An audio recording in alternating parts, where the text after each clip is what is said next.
Good afternoon.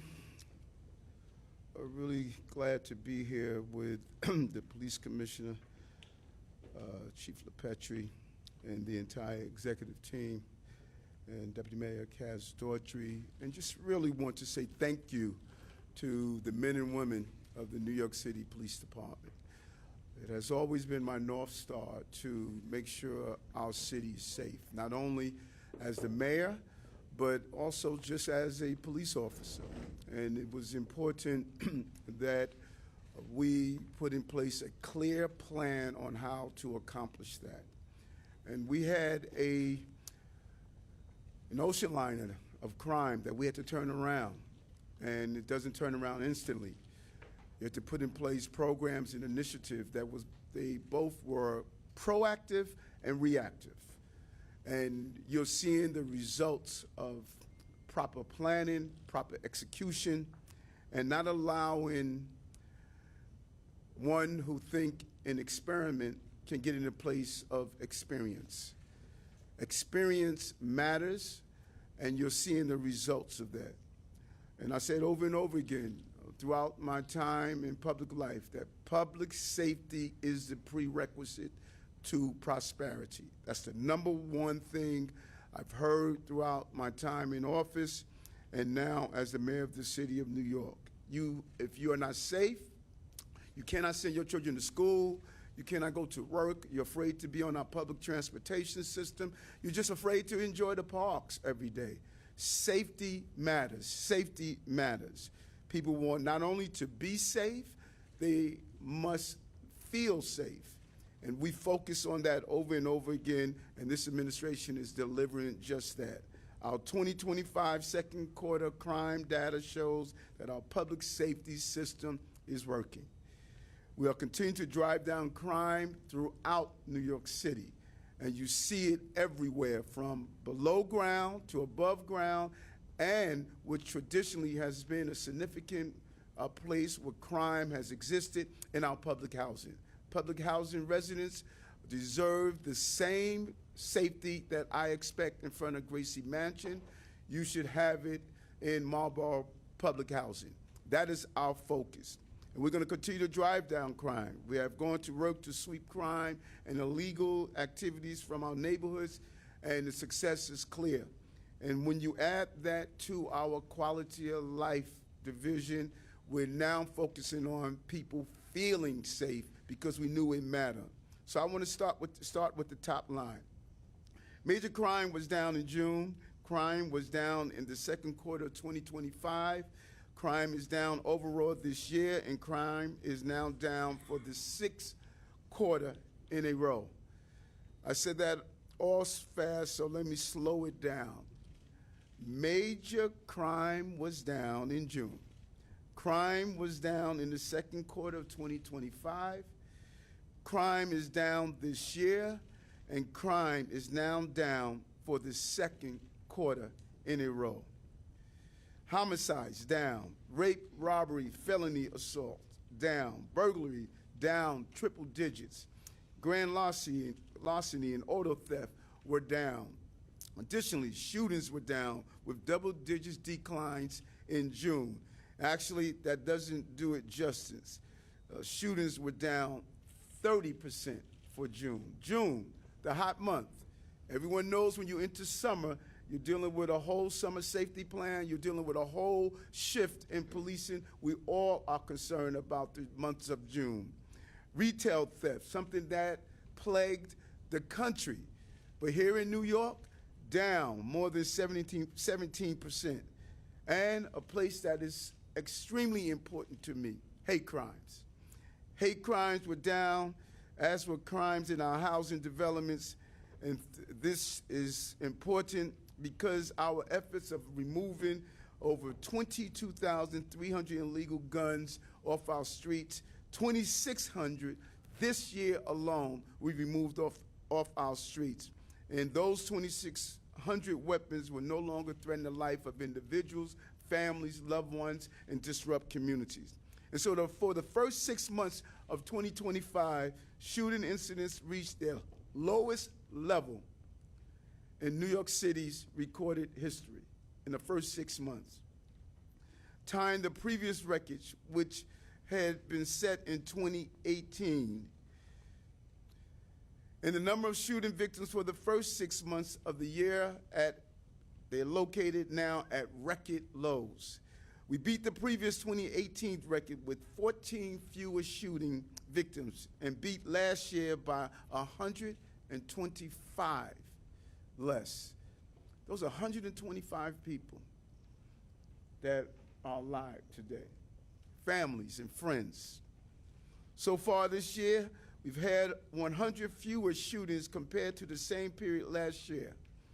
And when you compare this 6-month period to the same period in 2021, right before we came into office, shootings are down an astronomical 54%. These are real results. Year-to-date, major crime is down 5.5%, equating to 3,348 fewer major crimes. Thousands and thousands of people are no longer being traumatized by being a victim of crime. And those who committed the crimes are incarcerated, particularly these serious crimes. And so I don't understand when people say empty out Rikers and put them back into the communities who were inflicted with violence.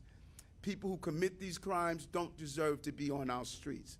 Homicides are down more than 23% so far this year. They are down 36% when you compare to the same 6-month period in 2021, right before we came into office. Robberies, felony assaults, burglaries, and grand larceny and auto theft have all continued to decline this year. Additionally, crime dropped in our transit system, 4.6 million riders, and we are protecting them every day. And I want to thank those transit officers and men and women who are in our system for doing the right thing and keeping our system safe. Chief Gallardo, you're doing one heck of a job. Thank you so much. Thanks to our efforts tackling subway crime and serious mental health that have affected quality of life in our trains, when you look at the Scout programs and how we have partnered police with mental health professionals, we're targeting and zeroing in on how important it is to remove those who need help off our system. We're not going to place homeless shelters in our subway system. Doesn't work. They need to be in facilities where they deserve to be. And another record so far this year, robberies in the transit system are at the lowest level ever. Lowest level ever. Retail theft continues to drop 11.7%. This is an area that the Commissioner and I talked about a lot that I'm really pleased for.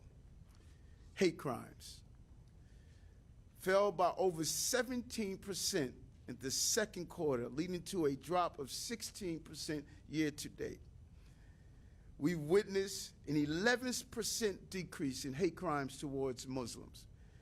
We witnessed an 18% decrease to date, year to date. And when you look at our Jewish brothers and sisters, we've also witnessed a decrease in hate crimes towards our Jewish brothers and sisters by 18% this year. We have more to go, a long way to go, but we're moving in the right directions. As well as hate crimes based on sexual orientation, which they're down by 47% since January. And you have to really understand how important it is. When people are treated unfairly, when people are the victims of crimes based on their sexual orientation, their religious belief, their ethnicities, that strikes at the core of our city and is unacceptable, and we are responding to it head on and directly. And all these reductions in crimes are no accidents. They are results focusing on everything that we're putting in place daily. These results were achieved by pounding the pavement with police officers assigned to hotspot zones, something that the Commissioner focused on, created, and Chief LaPetrie and his understanding of our crime and our analysis, putting police officers where they should be when they need them, everywhere, all the time. Through our Community Link initiative, we have responded to over 1,600 complaints and conducted over 1,800 operations, addressing quality of life concerns like illegal vending, overflowing trash, excessive noise, substance use, and illegal vehicles. We seized more than 100,000 illegal vehicles off our streets, not walking past them, not allowing ghost plates to be on our cars, illegal scooters, four-wheel dirt bikes. We have really focused on these quality of life issues. And we have been clear, this administration will not tolerate crime or allowing the feeding of anything goes on our streets and in our neighborhoods. That leads to disorder, and we were clear to zoom in on it. And thanks to the deep bench of leaders we put in place across the administration, you're seeing the results that we all look for. Because fighting crime is not only a police officer's job, ACS job, Department of Education's job, our employment, DYCD's job. We all have to be part of this crime-fighting apparatus, and that's what we have done. We're making our city the best place to raise a family, and a place where you know that your city is looking out for you. And nothing personifies that more than what is important to me, public safety. We have to be safe as a city, and we continue to do so. And I want to thank you personally, Commissioner Tisch, for a job well done. And I want to turn the podium over to you.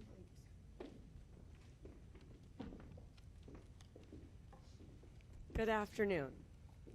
The first 6 months of 2025 tell a clear story. New York City is achieving record-breaking public safety milestones. The numbers speak for themselves. 1,700 fewer grand larcenies, nearly 1,100 fewer robberies, 44 fewer murders. And nowhere is that progress more striking than in our shooting numbers. In the first half of 2025, shooting victims fell to their lowest levels ever recorded, down 24% year over year, 24% in the second quarter, and 35% in the month of June. Let me repeat that. The fewest number of shooting victims ever recorded in the first half of any year in New York City. And that didn't just beat the previous low, it shattered it. 398 victims compared to 411 victims in 2018 and 125 fewer than last year. And I have to point out that it's less than half the number we saw in the first half of 2021, the year before Mayor Adams took office, when 852 New Yorkers were shot. The first half of this year also saw the fewest shooting incidents in modern history, tying the all-time low that was set in 2018. 6 months in, that's a full 100 fewer shootings this year versus last year, a 23% drop citywide with declines in all 5 boroughs. Shooting incidents were also down 30% in June and 22% in the second quarter. This progress is no accident. It's no mystery either, just a very clear formula: strategic deployments, precision takedowns, and getting guns off of our streets. And it's our cops who bring that strategy to life, who take the plan, they hit the streets, and they make it work. But none of this happens without real backing from Mayor Adams, who's made public safety his top priority and ensured this department has the tools, the resources, and the support to get the job done. When the critics called to cut funding, he chose to cut crime. When the pressure came to back down, he chose to double down. And when others tried to make headlines, he chose to make a difference. So let's talk about our strategic deployments, which have been one of the most important drivers behind this progress. In January, we launched a scalpel, data-driven strategy to reduce violent crime, identifying 42 deployment zones across the 5 boroughs with the highest concentrations of crime. We sent targeted daily deployments into those zones based on real-time data, because just 3.5% of the city's land across the 5 boroughs accounts for 41% of all shootings. That's not just concentrated violence. That is a clear call for precision policing. And the results this winter were undeniable. That's why we've now rolled that success into the summer, with our bold and, yes, aggressive summer violence reduction plan expanding into 72 summer zones across 59 communities. This is the largest deployment of its kind in NYPD history, with up to 2,000 uniformed cops on foot posts in the places where we know that crime occurs the most. Those are long, grueling nights in conditions from extreme heat to pouring rain, on street corners, in housing developments, and in our subways. Since the launch of our summer plan on May 5th, major crime in these zones is down 27% during deployment hours. Most notably, shootings and shooting victims have dropped a staggering 64%. We've also seen felony assaults fall by 41%, robbery by 27%, and grand larceny by 13%. This initiative will continue through the rest of the summer. We'll keep applying pressure exactly where the data point us to ensure the weeks ahead are just as safe. Then there's our precision takedowns. Over the past several months, NYPD detectives have carried out major takedowns of some of the most violent gangs in this city. Crews like Tren de Aragua, Los Diablos, 9-Rack, Third Side, and the 18th Street Gang. These are the groups that drive violence, traffic guns, and terrorize our neighborhoods. And thanks to the truly extraordinary work of our investigators and, of course, critical tools like the criminal group database, we have dismantled their operations and taken violent offenders off the streets. So far this year, we have carried out 42 gang-related takedowns, arresting 322 gang members and associates, and recovering 236 illegal guns as a direct result. That is part of a broader effort that's taken more than 2,600 illegal firearms off the streets citywide in 2025 alone. And since the start of the Adams administration, the NYPD has taken more than 22,300 guns off of our streets. Make no mistake about it, we are reaping the benefits of those cumulative efforts now in our shooting numbers. In the first 6 months this year, overall major crime was down 6% citywide. It's down in 4 out of our 5 boroughs, led by Queens at 12%, Staten Island at 10%, Brooklyn at 8%, and Manhattan at 5%. While major crime was slightly up in the borough of the Bronx, we saw real progress in some of the neighborhoods, in some of that borough's most challenging areas, including the 4-4 precinct, where overall crime was down 11% so far this year, and shootings and shooting victims dropped there by more than 70%. Major crime was also down more than 5% in housing and more than 3% in transit citywide. Let's break down the 7 major crime categories. Citywide murders were down 23%, 146 versus 190, marking the second lowest total ever recorded for the first half of any year in New York City. Robbery has long been considered a key benchmark crime, a key indicator of how safe people feel walking their neighborhoods, riding the subway, or just going about their day. It's also a crime that had been stubbornly on the rise in recent years. But this year, we have broken that pattern. Citywide robbery was down 13% through the first 6 months of the year, with declines across all 5 boroughs. Grand larceny down 7% citywide through the first half of the year, thanks to our focused effort on shoplifting. Shoplifting arrests are up 144% compared to 2020, as we've targeted the crews and repeat offenders driving this crime. And that strategy is working. We're seeing fewer of the same individuals cycling through the system again and again. And we've worked closely with our district attorneys to make sure that these cases are taken seriously. A few years ago, prosecutors were downgrading up to 66% of NYPD's grand larceny arrests to lesser charges with lighter sentences. This year, that number has dropped to 34%, the lowest rate in nearly a decade. In 2025, more serious shoplifters are being convicted on felony charges than at any point since 2018. We'll keep applying pressure where it's needed to make sure that number continues to decline. Auto theft, that was down 5% in the first half of 2025, a significant shift for a crime that's been one of this city's most challenging in recent years. Burglary dropped 3% citywide in the first half of 2025, including an 8% decline in the second quarter and an 11% drop in June alone, marking the second lowest June on record. While felony assaults are down only slightly year to date, an 8% drop in June suggests that we're beginning to turn the corner. Rape was the one index crime that rose, up by 21% through June.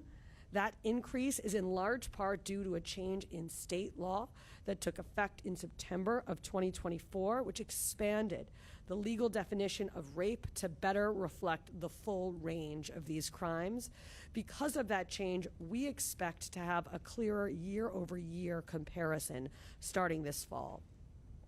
In the first half of the year, major crime in the subway system fell by more than 3%, including a staggering 75% drop in subway shootings, a 67% fall in murders, a 7% reduction in grand larcenies. And subway robberies hit an all-time low for the first half of the year, down 8% year over year. You would have to go back to 2010 to find a 6-month stretch this safe in the New York City subway system, including the pandemic years when ridership was at historic lows. This progress is the result of our transit safety plan, which put thousands of officers in the subway system and focused on where the crime actually happens. 73% of all subway incidents happen on trains and platforms, so that is exactly where we increased our presence. But we didn't just increase presence, we redefined our approach. That included enforcing long-standing rules against lying outstretched, taking up multiple seats, smoking, drinking, and more. For too long, those violations went unchecked, and that eroded the sense of safety for everyday riders. So we made a change. This isn't a dragnet, and it's not harassment. It's about restoring basic order and responding to what New Yorkers have told us clearly, that disorder breeds fear and makes the system feel unsafe. Take the case of James Williams. On June 6th, he was lying across multiple seats on a subway car when officers approached him. When officers checked his name, they discovered that he was wanted in connection with a 2024 rape inside the Union Square station. He was arrested on the spot. This approach has helped us restore order in the system and take violent wanted offenders off of our streets. At the same time, it's allowed us to connect people with the services that they need, like shelter, mental health care, and other critical support. Across all of our outreach efforts in the subway system, we have connected over 5,000 people to services this year, working hand in hand with clinicians. This is what New Yorkers have asked for, a transit system that feels more orderly, responsive, and safe. But it's not just the subway. Even as major crime has dropped to record lows, New Yorkers continue to tell us that they still don't feel safe. That's why in mid-April we launched the NYPD's Quality of Life Division to address the daily problems that chip away at people's sense of safety. The abandoned car that hasn't moved in months, the illegal scooters flying down the sidewalk, the noise that keeps them up at night. In just 75 days, our Q teams responded to nearly 11,000 911 and 311 calls, towed over 4,000 vehicles, seized over 200 illegal e-bikes, mopeds, and scooters, shut down problematic smoke shops, helped clean up more than 500 encampments, and we only have the pilot running in 6 pilot precincts. That's why starting this month, we are expanding this division into every precinct citywide by Labor Day. Before I close, I want to highlight 2 people whose extraordinary leadership is directly responsible for the results that I have had the honor of outlining today for all of you. Chief of Department John Schell, who is a respected leader and has overseen firsthand the successful execution of the strategies that brought about these wins. Chief Schell lives this stuff.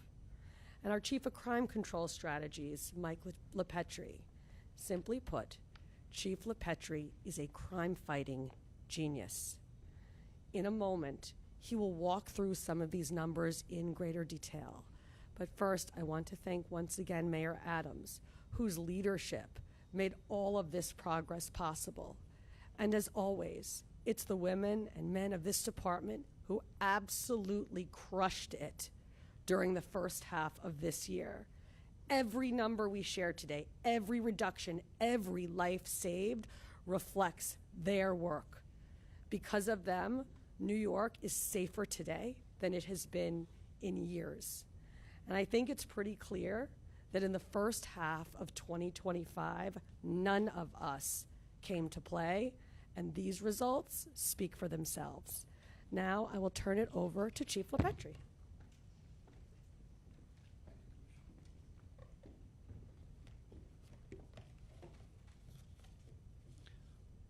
Good afternoon. The mayor and the police commissioner talked about historic lows for shootings, and you have to go back to 2018 to get to those historic lows. Well, it was a lot different in 2018, not taking anything away from the policing that was done in 2018. But since that, criminal justice reform, raise the age, less is more, thousands of illegal smoke shops, havens for violence and lawlessness, a 2,800 decrease in uniformed officers, extreme recidivism with no consequences, and a sharp decrease in the population of Rikers Island. So the extreme recidivism, Albert Holmes, 7-time convicted felon, 2-time violent felony convictions, a predicate violent felon, 40 years of criminal history preying on New Yorkers. He does a vicious stabbing prior to criminal justice reform, and he gets incarcerated for approximately 8 years. When he gets out, post criminal justice reform, he goes on a complete tear. These are not sealed arrests. These are all live arrests. In 2023, he gets arrested 20 times. In 2024, he gets arrested 19 times. And this year, he's been arrested 10 times. If anybody wants to know, he's out on the streets of New York City right now, probably preying on a New Yorker. He gets arrested on 6/7, gets an ROR by a judge after the Manhattan DA's office asks for bail. He gets arrested the next day, goes over the bridge to the Bronx, gets arrested in the Bronx, gets an NMR, non-monetary release, which means absolutely nothing to him. And finally, he gets arrested back in Manhattan on June 10th, and now he's walking around the streets with 2 warrants, again, preying on New Yorkers. The year prior to the mayor coming into office, 2021, I just have to repeat this. This year, we've seen 400 less shootings and 455 less victims. Think about that. Incredible. This year, geographic boroughs across the city not only see reductions in shootings, all 5 of them, they all 5 at least 15% reduction in shootings. The commissioner talked about the 4-4. I'll talk about the 7-3 in Brownsville, Ocean Hill, Brooklyn. Down 42% in shootings this year. Since 2021, down 45% in shootings this year. In the violence reduction zone, they're down 7 shootings in their violence reduction zone. Incredible. We talk about the decrease in June in shootings. Well, add May, and it's a 34% decrease in shootings citywide for those 2 months. 86 shooting victims, obviously the lowest in June. So how are we doing this? Many different ways. But I do want to highlight the summer violence plan. It is not just cops on dots. It is not. There is many things that go to the effect and effectiveness of this plan. First of all, it includes all bureaus in the NYPD, both on the uniform side and the civilian side. We've asked our patrol officers to get out there, hit the streets, our transit bureaus, our housing bureau offices, our gun violence suppression division, our intelligence bureau. Not just human intelligence, social media, things of that nature. We've asked them to do things differently in these zones because they need to be treated differently. And here's an example from this morning. PSA 7, which covers the Bronx, field intelligence team gains intelligence of an individual with a firearm. They're focused in the Polo Grounds, in the 3-2, in Harlem, because it is a summer zone. This morning, they arrest an individual and recover 8 firearms. That's precision. That's doing something different. Our Special Operations Bureau in the summer zones, everybody involved, our Detective Bureau investigators doing things differently. Highest caseload that we've ever seen them have. They're taking petty larcenies of shoplifting because we can't stand for the recidivism that we see. We can't stand for the top 25 locations that drive shoplifting across the city. And the police commissioner and the mayor said, I'm proud of what we're doing. We are nowhere near where we need to be when it comes to shoplifting and other crimes, to be quite frank. But we are clearing shoplifting complaints almost at a 50% clearance. That means almost 50% of our shoplifting complaints have an arrest to it. And a lot of these are low-level arrests, with the detectives having the lowest number, the highest number of cases. Our response time to larcenies in progress at the lowest level. We're getting there faster than ever. We're holding our commanders accountable, and they're doing a phenomenal job. I want to get back to the summer zones. It's not just police officers and detectives. Yes, they are the majority of getting out there and hitting those streets. The frontline supervision has to be there. We've asked our sergeants and our lieutenants to do things different. Our commanders, hold them accountable, and it's working. Let's take Manhattan North. Manhattan North takes a tragic shooting of a 17-year-old in May.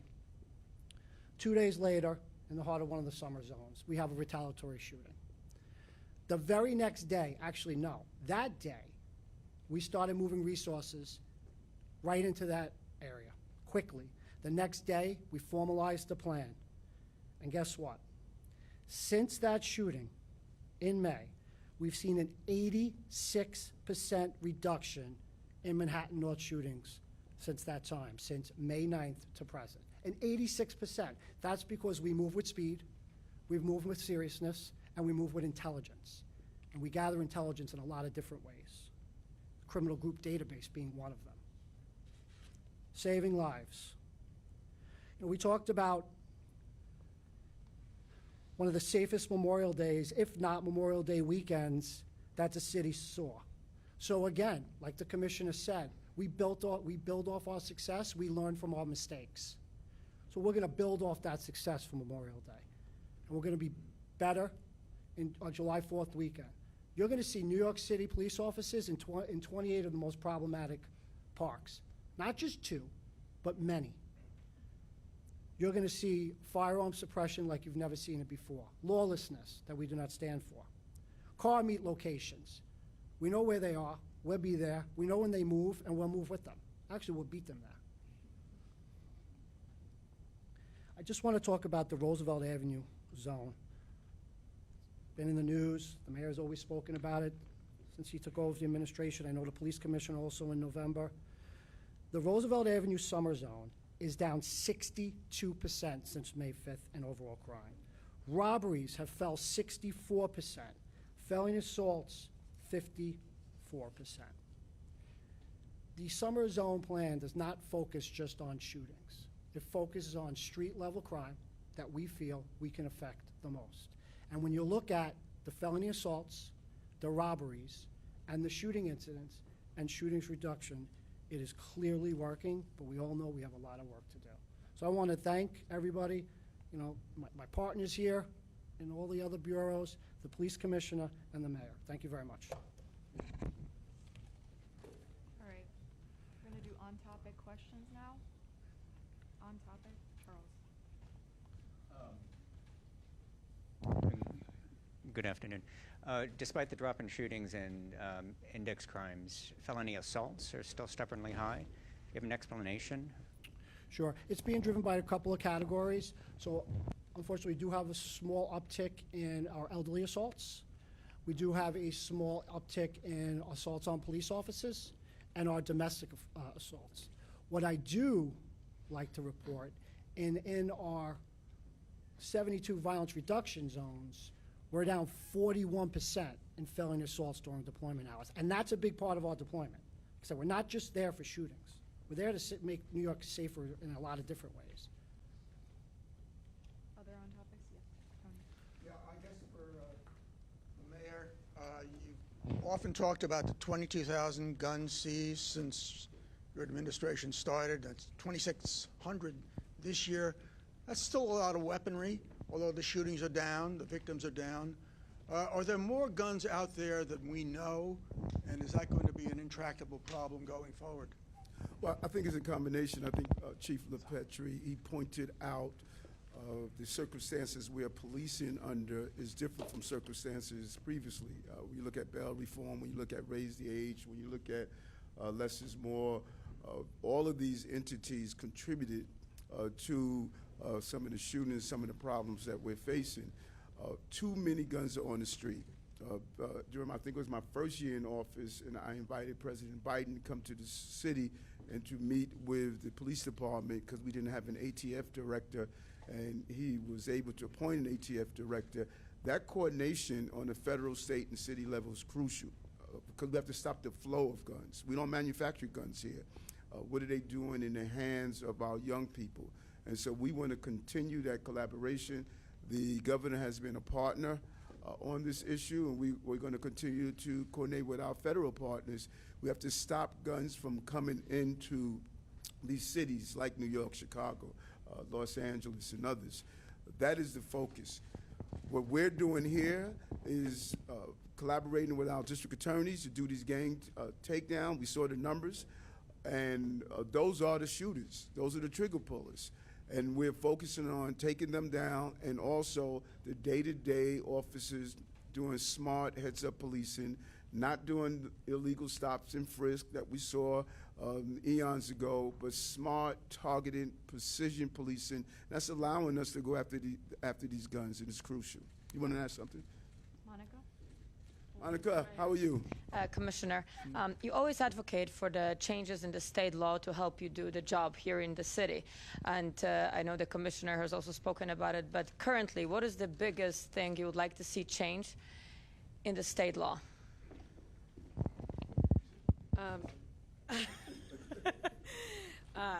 Right now, we're very focused on the Raise the Age law. The Raise the Age law changed the age of criminal responsibility in the criminal justice system in New York State. And since that law started going into effect, it went into effect in multiple phases, we have seen an absolute explosion in youth violence. And one of the problems is that we know that when kids are the trigger pullers, they often kill other kids. And basically, kids are living in a virtually consequence-free environment now in New York State as it relates to major crime. And so we're seeing more and more gangs recruiting younger and younger kids, both to hold the weapons and to pull the trigger. Stefan, on topic. Mr. Mayor, a female MTA worker in Brooklyn was assaulted by two passengers who wouldn't pay the fare. The union is asking for more MTA police in high crime areas. Do you think that would help? There, you have the transit police and you have the MTA police. Both entities are collaborating to bring down crime. And, omnipresence is real. And that was one of the things that the commissioner put in place, a more visible presence of our police officers to deter illegal behavior. I would love to look at an analysis of who assaulted her. I would bet a few dollars that the person has a criminal record history. I'm not sure. I haven't looked at it, but Bill Bratton showed us back when he was the police commissioner that people who don't pay their fare, they have a propensity to commit crimes on the system. And he was big on preventing that from happening, and we want to do the same. There was a great pushback by our lawmakers to decriminalize theft of service, and that was wrong. We know that you have to, it starts at the gate. And I just, I think the commissioner touched on raise the age. Look at how much we had to fix. We had to go back and change what was happening with bail reform. We had to go back and change what happened with the cannabis laws. We had to go back and change the mental health issue. We have to go back and change the raise the age. We have to look at less is more. We have to change discovery. We are on the ground policing while individuals are in the sterilized environments of their legislative chambers, making these decisions that's impacting real New Yorkers. And so when you have people think they can just hop the turnstile, Deputy Mayor Daughtry and I were at 125th Street and Lexington Avenue Station, and we couldn't believe how you would have thought the system was free. Matter of fact, one person asked us, said, nobody pays. So when we enforce the laws, we're preventing chaos and disorder. And we need our lawmakers to be partners with us because everyday people are being impacted. When we have people not paying their fare, it raises the cost of the subway system. And then when you assault a TA employee who's just doing their job, it sends the wrong message. And so we feel that as many police officers as possible we want in the system. That's why we're bringing on 4,000 new officers. We're increasing the numbers. We want to make this occupation attractive again. We made some changes, and we're seeing a boost in those who are enrolling. So yes, we want more. We want young men and women to be a part of this amazing career because I think that police officers make great teachers, and they definitely make great mayors. Yeah, last on topic, Bernadette. Charlie. Okay, what we do? We good? Are you doing off topic? Yeah, I'm gonna do a On few. I'm gonna topic. do Do a you have an few. on topic? Yeah, I have an on topic. So, hi. So, sorry, that just threw me for a loop. No, you're good. So, you guys are talking about focusing on mental health and expanding quality of life teams. Zoran Mamdani also has a plan to expand mental health teams and kind of reshape the department. He also wants to add a Department of Community Safety. Would that help or hurt what the NYPD is doing? And then also Mayor Adams, President Trump talked today, said you'd be a good independent candidate. He helped you a lot. And he also said Mamdani.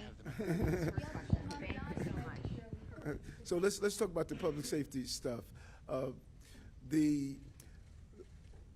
at these numbers. This is a moment of having experience, not a moment where you're doing an experiment. Experience over experiment. That's where we are right now. And when anyone that wants to defund the police based on their own words, anyone that says they don't want to hire new police officers when we talk about hiring 4,000, anyone that believes they want to empty Rikers Island. And when you do an analysis of where people who are in Rikers Island have committed their crimes, they are in black and brown and poorer communities. When you empty Rikers, you're sending them back to the communities that they have hurt in the first place. And so I think it speaks for itself. Right now, we should not be doing an experiment when we have real results and we have expertise to make New Yorkers safe. The numbers don't lie. I'm not making this up. The numbers don't lie. And New York can't go backwards. You know, I policed in the 80s. I know what the city was like. We can't go backwards. There's a reason we have more jobs in New York City in the city's history. There's a reason Broadway had the finest 12 months of activity in the history of the city. We can't go backwards. That is why I said over and over again, I learned from my days of with Bill Bratton, public safety is the economic stimulus package for our city. If we're safe, we will have businesses, we'll have families, We'll have a city where people want to go to. And so we can't go backwards. And so I'm not ready to do an experiment. And I hope none of you are ready to do an experiment. All right, sorry. We're gonna go to off topics. We're gonna do a See, quick off you topic. blew your chance for your off topic. Because you say we're going to go to off topic. I want my All right, team to Stefan, leave, you know? Go Okay, we all good on off topic? Okay, so let me just let my team leave, because they got crime to fight, and I'll do a few off topic. I know. We're going to that part of it. No, I didn't. I said he wasn't doing it yet.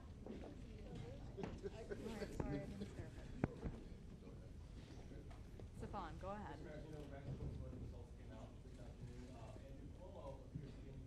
May see a path forward. Obviously, the nominee disagrees. What do you make of the ranked choice voting results today? You know, people talk about doing a rent freeze. They talk about what they would do. You know, there's systems in place so that mayors and executives can't be heavy-handed. That's an independent committee, and I cannot appoint an independent committee and then make an attempt to dictate what they're going to do. Then why do we have a committee? Why don't we just say the mayor will determine what the increases are?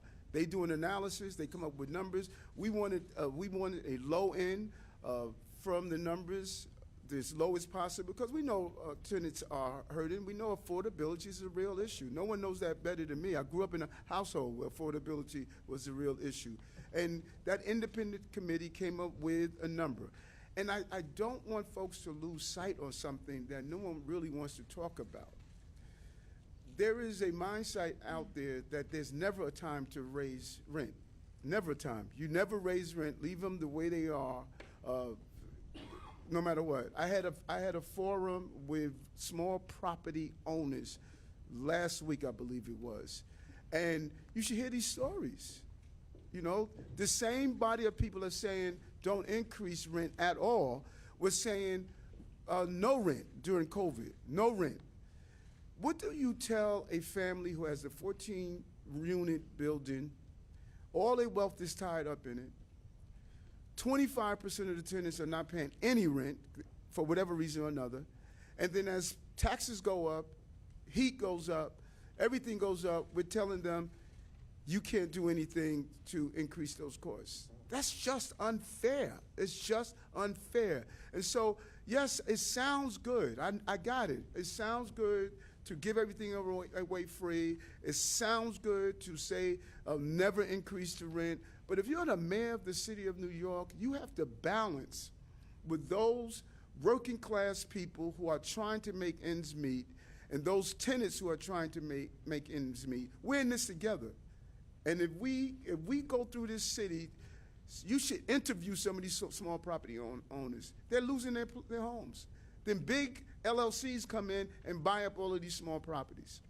And so I just think it's irresponsible to take a position without speaking to these small property owners. These are not the enemy of our city. These are hard-working people, and a large number of them are immigrants, you know. And so I would love for them to stay at the 1% range, but it's an independent body, and that independent body made a decision. All right, we're gonna do one more. Mark Morales. Sorry. Mark. Good. How are you? Good, good. I was wondering if you could address some of these comments that the president made earlier this morning. He was talking about Zoran Mamdani saying that we'll have to arrest him if he interferes with ICE. And he also talked about you and saying that you were. If he interferes with ICE, Yeah. arrest Mamdani. If he interviews with ICE. Interferes. I'm sorry. Interferes. Yeah, if he interferes with ICE, he'll have to be arrested. Just wondering, where do you stand on that? And he also talked about how you were a good independent option, and he obviously supported you. So where do you stand on both of those? Well, no one should. I've said this over and over again, and I'm going to continue to say it until it resonates and people may appreciate it in a period of reflection. ICE is a federal law enforcement agency. It is not some illegal entity. This administration will collaborate with our federal agencies when it comes to criminal behavior. We're not going to collaborate if it comes down to civil enforcement, the law doesn't allow us to do that. And anyone that is an elected or not should never interfere with federal authorities carrying out their function. Because if someone doesn't like ICE, what happens if you don't like the IRS? What happens if you don't like the environmental protection? You just can't pick and choose. And, you know, my pet peeve is disorder. I don't feel comfortable around disorder. You know, maybe it's my blind side that I just don't like disorder. We can't have systems of disorder. And so I will encourage anyone not to interfere with federal authorities legally carrying out their actions. And so the president makes his determination what he's going to do. I'm not a federal elected official. I keep saying that over and over again. I'm a city elected official. I'm the mayor of the greatest city on the globe, and that's New York City. And I have enough things to improve on in this city that I'm doing than to talk about what they're doing on the federal level. We got federal authorities. Federal authorities need to do their job. So would you